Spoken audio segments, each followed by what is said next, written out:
Hey everyone, we've got a ton of positive news, and of course, the markets are responding with growth. But the main question on every investor's mind right now is, how long will this positivity last?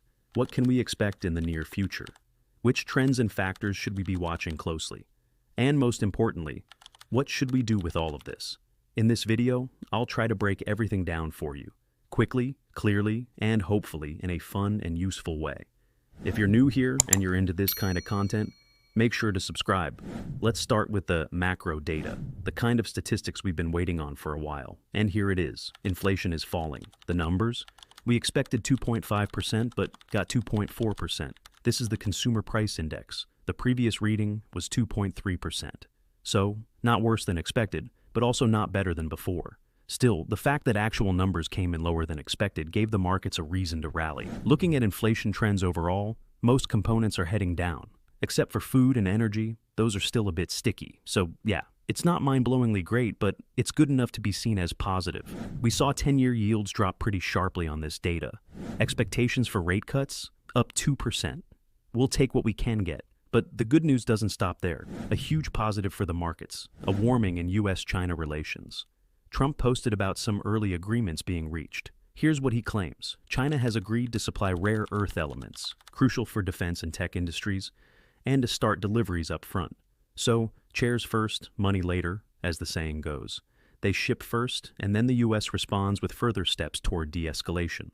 In return, the US agreed to allow Chinese students to continue studying at American universities. Tariffs? Here it gets interesting. China is facing a 55% total rate. Not sure they'll be thrilled with that, while the US gets just 10%. Another surprising twist. Elon Musk publicly apologized for the many posts he made against Trump. So far, so good, right? Trump looks strong, makes peace with Musk, gets deals with China. But there are some red flags. Let's not forget what Musk accused Trump of before. He implied that Trump might be linked to Epstein's island. The same lists rumored to include the Clintons, Bill Gates, and other high-profile names. These are unconfirmed, of course, but Musk said Trump might be there too. Think about that. You accuse the sitting president of the United States of pedophilia, and then you say sorry? Those lists, who was there, who wasn't, are still classified. And get this. There are rumors that someone from Trump's team, supposedly a guy named Basant, punched Musk in the face during a meeting. Don't know if it's true, but clearly there's tension in that camp. Now, let's add a spoonful of reality to this honey barrel of good news. Inflation is falling. Rate cut expectations are up 2%. Yields are down. Trump is making headlines. Sounds great.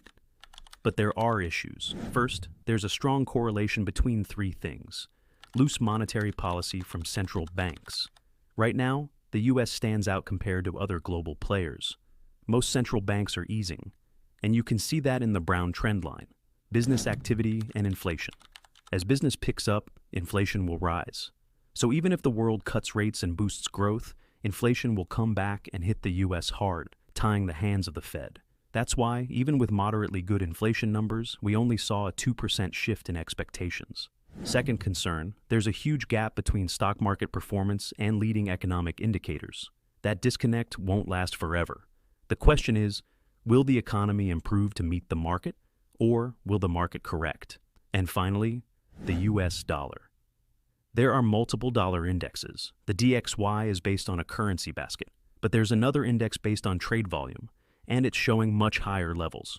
If that gap closes, DXY could shoot up, and that would put pressure on all risk assets.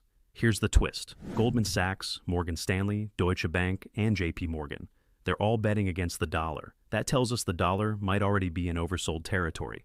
So technically and fundamentally, there's room for a bounce. And if the dollar goes up, risk assets will feel the heat. Still, for now, markets look strong. Have we peaked? Probably not. Nobody can consistently call tops or bottoms. Momentum is still there.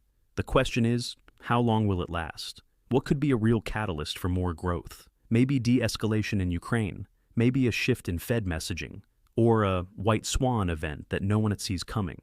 So, yes, the rally continues. But I don't think the upside is massive from here, especially in crypto. Look at altcoins. Sure, they bounced off the lows, but overall, they're still underwhelming. Many are stuck in sideways, disappointing ranges. And that's it for today, folks. Hope you enjoyed the video. If you did, give it a thumbs up and subscribe.